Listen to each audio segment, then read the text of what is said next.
c'est un fleuve plein d'épouvante qui respire la mort. Il coule vers les abîmes. Son eau est noire. Jamais le soleil ne l'éclaire de ses rayons. Le Styx, tel est le nom de ce fleuve maudit. Il traverse des magmas de roches et de métaux en fusion. Lentement, il converge au centre du monde souterrain, vers un vaste marais. Sur sa rive, une foule indistincte, des ombres, celles et ceux qui, quelques minutes plus tôt, étaient encore en vie. Et soudain, surgit des limbes une barque délabrée. Debout, un homme observe les ombres. C'est un vieillard. Il est laid, barbu, couvert de haillons. Son nom, Charon. Sa fonction, permettre aux ombres de franchir le Styx afin d'atteindre le séjour des morts. Mais Charon pose une condition à chacune de ces ombres. Elles doivent s'acquitter de leur passage par une obole. Les proches des défunts qui savent cette exigence ont enterré leurs morts avec une pièce de monnaie sous la langue. Elle sert à payer l'odieux Charon.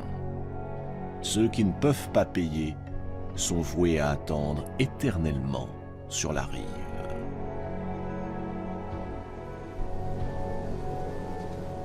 Charon invite un groupe à s'avancer. Il vérifie que le compte y est. Il installe les ombres dans sa barque et leur ordonne de ramer. Lui se contente de tenir la barre. L'embarcation fend lentement les eaux marécageuses. Des bruits lugubres traversent la pénombre.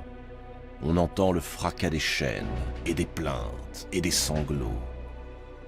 On devine au loin les sinistres plaines où les âmes des héros errent sans but parmi la foule des morts.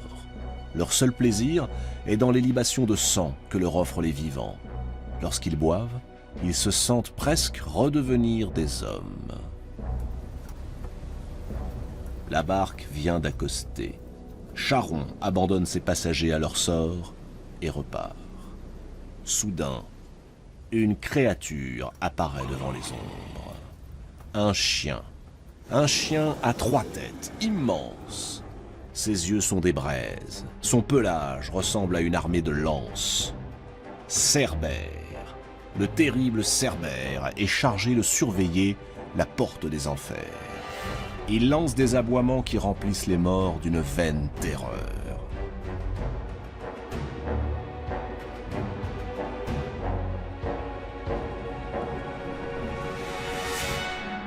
Cerbère est perfide. Il flatte tous ceux qui s'approchent de lui. Il les attire par le mouvement de sa queue et de ses oreilles. Mais une fois qu'ils ont passé le seuil du palais de son maître, Cerbère ne leur permet plus de sortir. Et il dévore quiconque tente de s'échapper.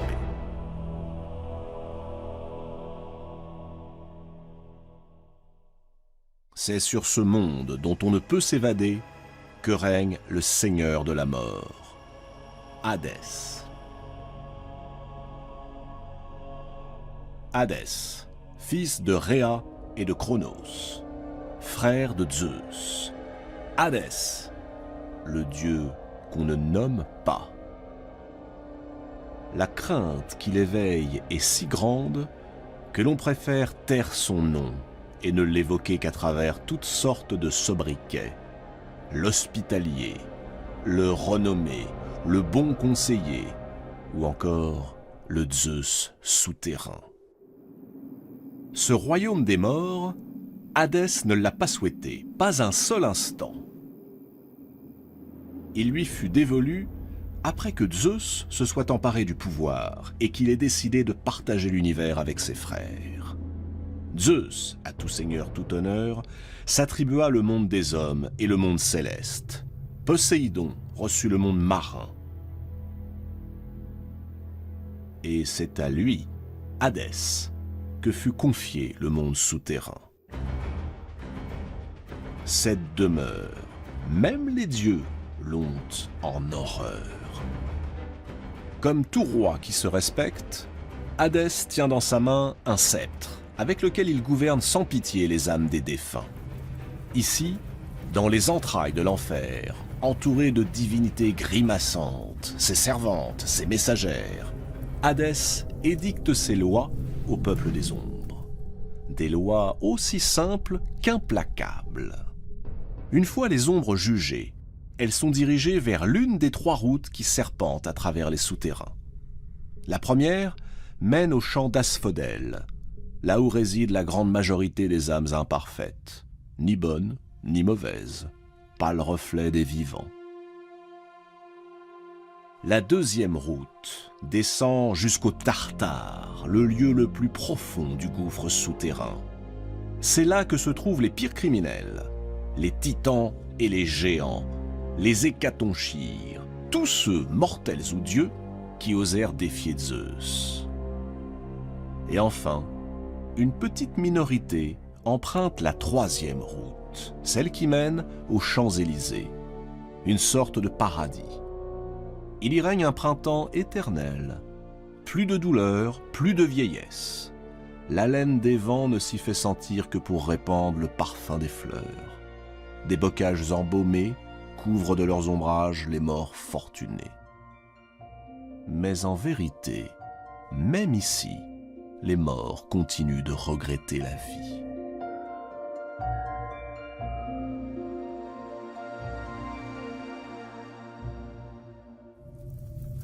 Hadès est un dieu riche.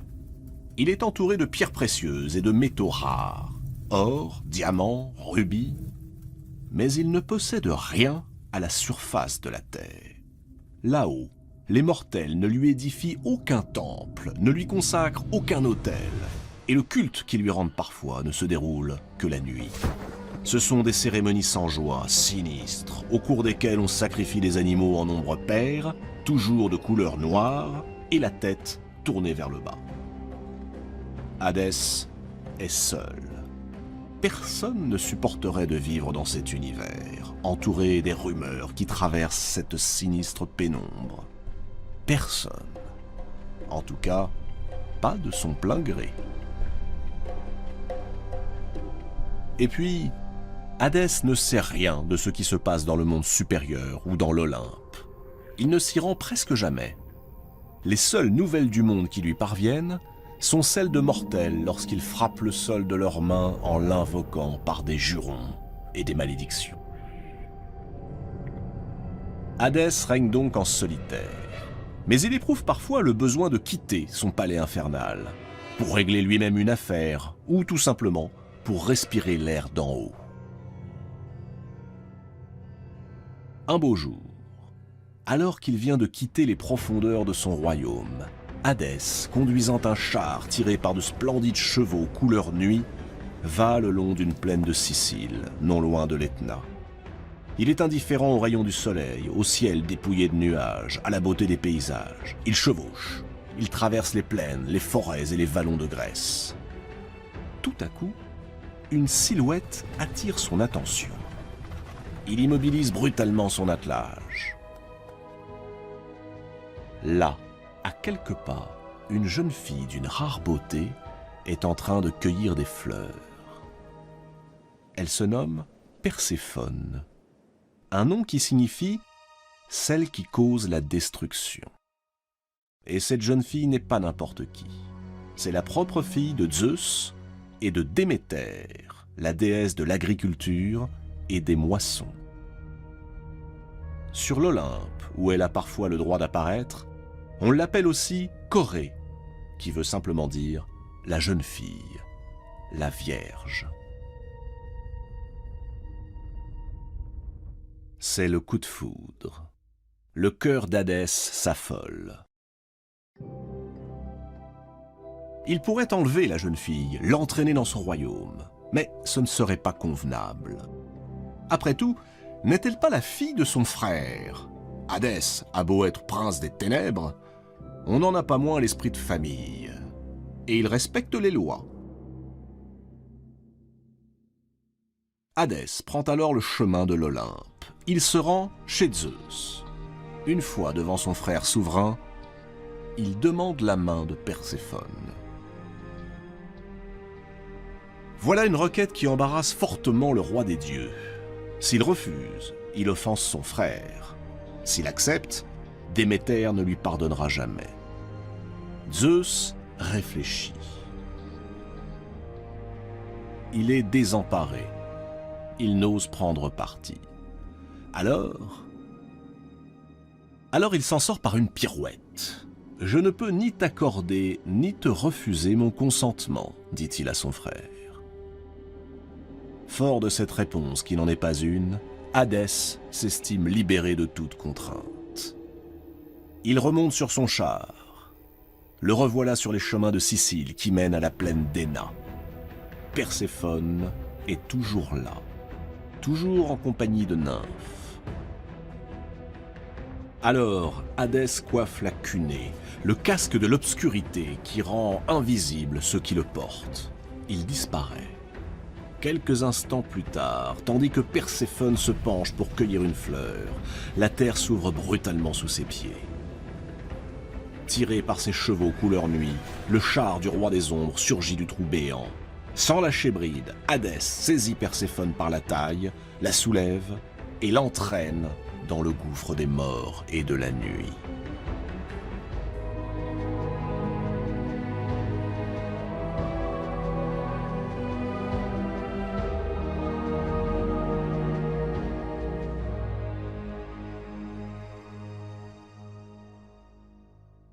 Ne voyant plus revenir sa fille, rongée par l'inquiétude, la déesse Déméter part à sa recherche.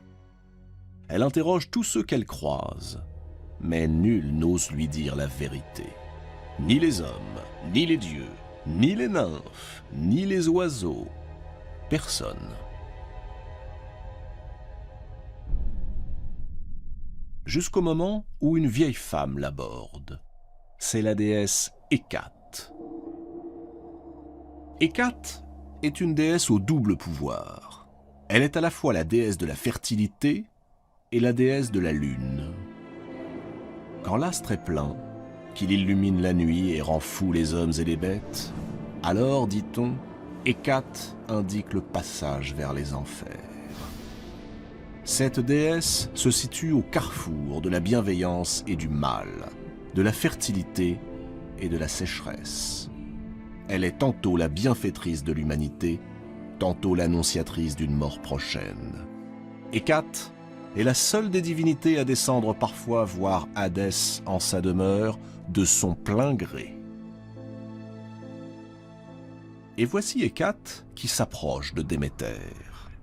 Elle a entendu, l'autre matin, la voix de Perséphone appelant à l'aide. Mais quand elle est arrivée, il n'y avait plus personne. Déméter, sans prendre de repos, pendant 9 jours et 9 nuits, poursuit ses recherches. Elle va par les bois et les forêts, sonde les lacs et les montagnes, les plaines et les collines. En vain. Finalement, alors que tout espoir semble perdu, Hécate l'emmène voir Hélios, le dieu du soleil, celui qui voit tout. Et Hélios décide de lui révéler le nom du coupable, Hadès. Hadès, le maître des enfers. Déméter exige qu'il lui restitue sa fille. Hadès refuse. Puisque c'est ainsi, annonce Déméter à l'assemblée des dieux, je quitte l'Olympe et n'y reviendrai plus, et la terre restera stérile jusqu'à ce que ma fille me soit rendue. Ce ne sont pas des paroles en l'air. Déméter a les moyens de mettre sa menace à exécution. Elle est la déesse du blé, la déesse nourricière. Du jour au lendemain, les moissons se meurent, les fruits pourrissent et la famine se met à ravager la terre. La race des hommes est menacée d'extinction. Dans son palais, pressé de toutes parts, Zeus ne sait que faire. Il envoie à Déméter sa messagère, la déesse Iris, pour la supplier de recouvrer la raison. Déméter ne veut rien savoir. Une délégation des dieux et déesses de l'Olympe, porteurs de présents, l'adjure à son tour. Sans succès. Alors, Zeus, n'ayant plus le choix, envoie son fils Hermès porter le message suivant à son frère Hadès. « Si tu ne rends pas Perséphone, nous sommes tous perdus. Les hommes mourront et il n'y aura plus personne pour nous honorer. Plus personne pour croire en nous. » Hadès réfléchit. Et il accepte. Oui, il accepte. Il veut bien rendre Perséphone à sa mère. Mais à une condition. Il faut que les lois des dieux soient respectées. Lui-même n'a-t-il pas respecté la parole de Zeus lorsqu'il lui a formulé sa demande? Or, il est une loi, ici, en enfer, que nul ne saurait ignorer, que nul ne peut violer. Quiconque a touché à la nourriture des morts restera sous terre pour l'éternité. Hermès interroge Perséphone. A-t-elle goûté à quelque nourriture? Perséphone affirme, la main sur le cœur, qu'elle n'a rien mangé depuis son enlèvement, tant elle est malheureuse. Hadès, à contre-cœur, accepte donc qu'elle reparte auprès de sa mère. Mais au moment où Hermès aide la jeune fille à monter sur son char, une voix claque. C'est celle d'Ascalaphos, l'un des jardiniers du Seigneur des Ténèbres. « Elle ment », affirme-t-il. Et il précise qu'il a vu Perséphone cueillir une grenade et en manger 7 grains. Il est prêt à en témoigner. Ascalaphos dut regretter amèrement ses paroles, car plus tard, Déméter le transforma en chouette.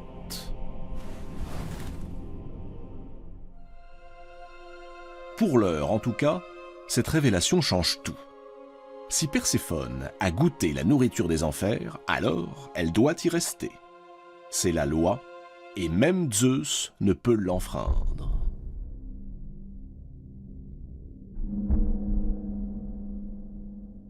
Lorsqu'elle apprend la nouvelle, Déméter, plus triste que jamais, s'enferme dans la solitude. Elle refuse de regagner l'Olympe et persiste dans sa volonté d'affamer les hommes. Exaspéré, Zeus tourne en rond. Il rumine, il ne dort plus. Et pendant ce temps, la famine continue de s'étendre et de faire des ravages chez les mortels. Zeus s'ouvre du problème à Rhéa, sa mère, car Rhéa est aussi la mère d'Hadès et de Déméter. Et c'est Rhéa qui, une fois encore, va mener les négociations entre ses 3 enfants, Zeus, Déméter et Hadès. On discute, on débat, on pleure, et finalement un accord est conclu. Perséphone, parce qu'elle a goûté à la nourriture des morts, passera l'hiver aux enfers et le reste de l'année à l'air libre, avec Déméter.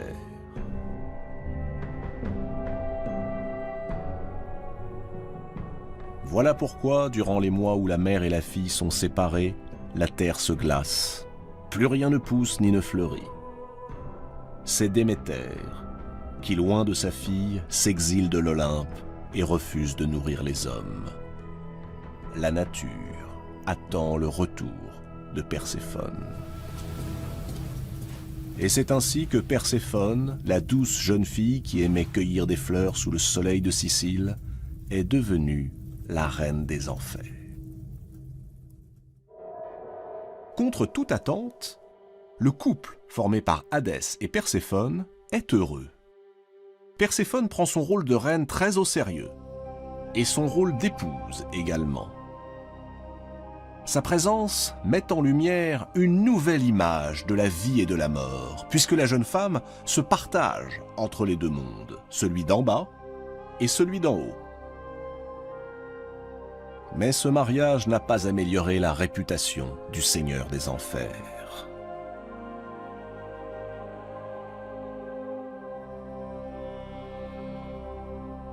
Qui est vraiment Hadès? On aurait tort de le résumer au seul dieu de la mort. Il n'est pas exactement la mort. La mort, c'est un autre dieu, Thanatos.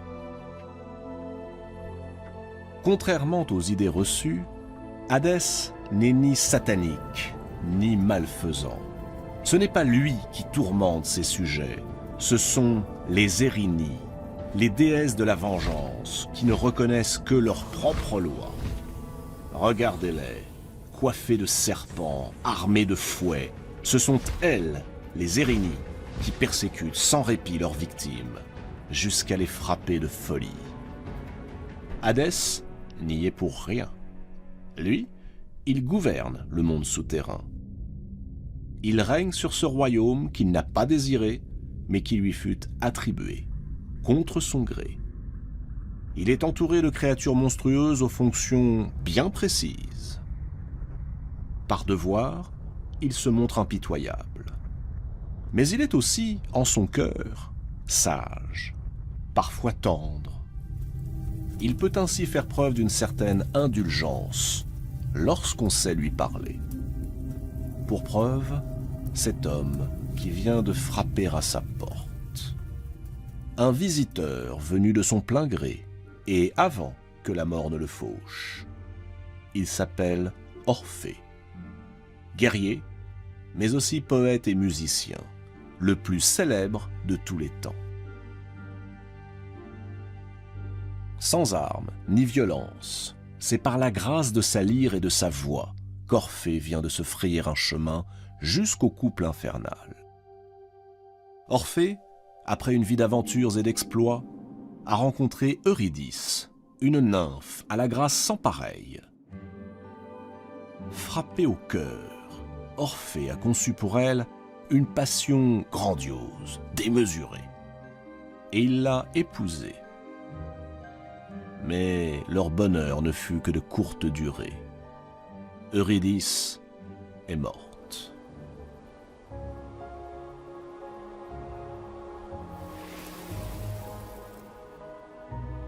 Orphée, fou de douleur, ne pouvant se résoudre à la perte de sa bien-aimée, ose alors ce qu'aucun mortel avant lui n'a jamais osé, descendre aux enfers. Le voilà à présent. Il demande au couple infernal que son amour lui soit rendu. Hadès est interloqué, Perséphone l'est tout autant. On les sent prêts à châtier l'impudent. Mais Orphée les arrête d'un geste implorant. Jouant sur ce que l'on appellera désormais la corde sensible, il rappelle à Hadès les sentiments qu'il a éprouvés à l'égard de Perséphone, le rapt d'amour qu'il s'était autorisé, son désespoir et sa tristesse lorsqu'il est tenu loin de celle qu'il a faite reine des enfers auprès de lui. Attendri par les notes célestes et les paroles du poète musicien, Hadès et Perséphone cèdent à ses prières, à condition, une fois encore, que soit respectée la loi des enfers. Orphée peut partir, Eurydice le suivra, et il ne devra jamais se retourner, pas avant d'avoir atteint la surface. S'il désobéit, alors il perdra Eurydice à tout jamais. Hadès et Perséphone ne pourront plus rien pour lui. C'est à lui seul qu'appartient désormais le destin d'Eurydice. Cette décision met en lumière les multiples facettes de la personnalité du maître des enfers. Il est mélomane, sensible aux complaintes amoureuses et capable de s'émouvoir devant la beauté. Mais quoi qu'il fasse, Hadès restera toujours aux yeux des mortels ce dieu craint et détesté, le maître des enfers, alors qu'en vérité, il est à la fois la vie et la mort, les deux faces d'une feuille blanche. Certains soirs, Hadès se dit peut-être avec tristesse que les mortels ont bien tort aujourd'hui de le craindre. Car la véritable mort, l'unique mort, les Grecs le savaient bien, ce n'est pas l'enfer, c'est l'oubli.